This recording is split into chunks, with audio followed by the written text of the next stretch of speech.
ugyanúgy, mint a többi nagy nyugati munkagépgyártónál, ugye egy trendvonalat követ gyakorlatilag minden olyan rövidtávcsa, amely a nagy gyártóknál, illetve a Magyarországi gyártóknál is megjelent, szinte ugyanarra a sémára épül fel.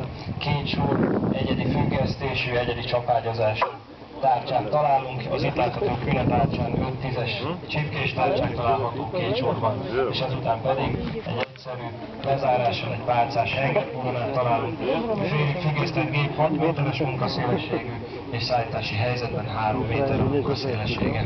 Természetesen nem csak tarlóhátásra, tarlóápolásra, hanem igény esetén a szántásban magány előkészítésre is alkalmazható. Indulhat a traktor.